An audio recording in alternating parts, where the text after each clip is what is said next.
தெலங்கானாவில் கணவனை கழுத்தை நெரித்தும் தம்பிள்ஸ் கம்பியால் அடித்தும் கொலை செய்துள்ளார் மனைவி. காதலனுடன் சேர்ந்து அவர் கொலை செய்த சம்பவம் அம்பலமானது எப்படி? தெலங்கானா மாநிலம் நாகர் கர்னூலைச் சேர்ந்தவர் சேகர். இவரது மனைவி சிட்டி. இவர்களுக்கு 14 வயதில் ஒரு மகளும் 12 வயதில் ஒரு மகனும் உள்ளனர். இவர்கள் குடும்பத்துடன் ஐதராபாத் சரூர் நகரில் உள்ள கோதண்டராம் நகருக்கு குடிபெயர்ந்தனர். சேகர் கார் ஓட்டுநராகவும் அவரது மனைவி சிட்டி ஒரு துணிக்கடையிலும் பணிபுரிந்தனர். இந்த நிலையில் சேகர் வேலை நிமித்தமாக அடிக்கடி வீட்டை விட்டு வெளியே செல்வது வழக்கம். அப்போது சிட்டிக்கு அதே பகுதியில் வசிக்கும் ஹரீஷ் என்ற இளைஞருடன் பழக்கம் ஏற்பட்டு அது திருமணத்தை மீறிய உறவாக மாறியுள்ளது.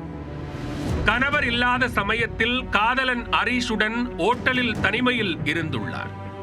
மனைவியின் நடத்தையில் ஏற்பட்ட மாற்றம், அவருடைய ஆடம்பர செலவு போன்றவற்றை அறிந்த கணவர் சேகருக்கு சந்தேகம் எழுந்துள்ளது. இதனால் கணவன் மனைவிக்கு இடையே அடிக்கடி தகராறு ஏற்பட்டது. கணவரை கொலை செய்தால் மட்டுமே நிம்மதியாக இருக்க முடியும் என்று முடிவு செய்த சிட்டி கள்ளக்காதலன் ஹரீஷுடன் சேர்ந்து அவரை கொலை செய்ய திட்டம் தீட்டினார். கொலை திட்டத்தின்படி கடந்த வியாழக்கிழமை இரவு தனது காதலன் ஹரீஷை வீட்டிற்கு அழைத்துள்ளார். இருவரும் சேர்ந்து தூங்கிக் கொண்டிருந்த சேகரை கழுத்தை நெரித்து கொலை செய்துள்ளனர்.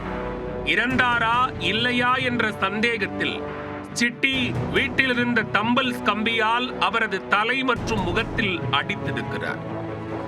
பின்னர் அவர் இறந்து விட்டதை உறுதி செய்துவிட்டு ஹரீஷ் அங்கிருந்து சென்று விட்டார். காலையில் சிட்டி 100க்கு தொடர்பு கொண்டு தனது கணவர் இரவு யாருடனோ சண்டையிட்டு வந்து தூங்கிவிட்டதாகவும் காலையில் வந்து பார்த்தபோது இறந்து கிடந்ததாகவும் தெரிவித்திருக்கிறார்.